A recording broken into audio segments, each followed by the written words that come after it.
আপনি কি কোনো রকম ব্যবসা করতে চান? তাহলে এই ৫টি ব্যবসা থেকে দূরে থাকুন। কেননা আল্লাহ রসুল সাল্লাল্লাহু আলাইহি ওয়াসাল্লাম বলেছেন, এই ৫ ধরনের ব্যবসা থেকে প্রত্যেককে দূরে থাকতে। তাই আপনি যদি এই ৫ ধরনের ব্যবসা করে থাকেন, তাহলে আল্লাহর কাছে তওবা করে এই হারাম ব্যবসা থেকে ফিরে আসুন।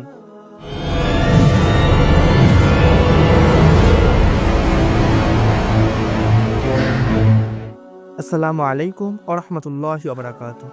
চলো ভাই দিনের পথে চ্যানেলে আপনাকে স্বাগতম।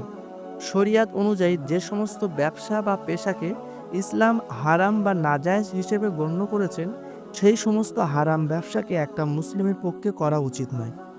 কেননা কোনো হারাম ব্যবসা ইসলাম প্রশ্রুতি দেয় না। তাই একটা মুসলিমের কর্তব্য হারাম পথে উপার্জন করা থেকে দূরে সরে এসে হালাল পথে উপার্জন করা।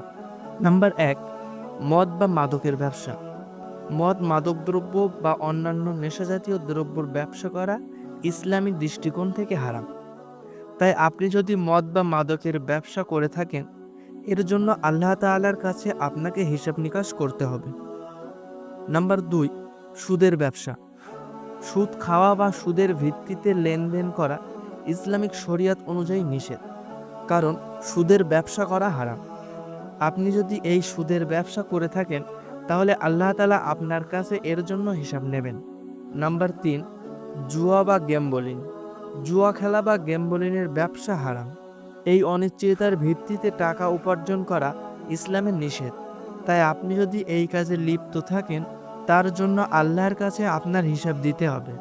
নাম্বার ৪, অশ্লীলতা বা পর্নোগ্রাফি। অশ্লীলতা বা পর্নোগ্রাফির সঙ্গে সম্পর্কিত যে কোনো ব্যবসাকে ইসলাম হারাম করেছেন। তাই আপনি যদি এই কাজে লিপ্ত থাকেন, এর জন্য আল্লাহ তাআলা আপনাকে কঠিন শাস্তি দেবেন।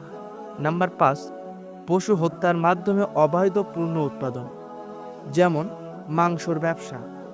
যদি শরিয়ত অনুযায়ী হালাল পশু না হয়, অতএব হালালভাবে পশু হত্যা না করেন, তবে এটি হারাম হতে পারে। এই ৫টি ব্যবসা ইসলামিক আইন অনুযায়ী নিষেধ এবং মুসলমানদের জন্য এগুলো থেকে বিরত থাকা উচিত। তাই আপনি যদি এই ৫টি ব্যবসার মধ্যে জড়িত থাকেন, তাহলে আল্লাহর দরবারে তওবা করে আল্লাহর পথে ফিরে আসুন। আল্লাহ চাইলে আপনাকে ক্ষমা করে দেবেন। আল্লাহ তাআলা আমাদের সকলকে এই সমস্ত হারাম ব্যবসা থেকে দূরে থাকার তৌফিক দান করুন। আমিন।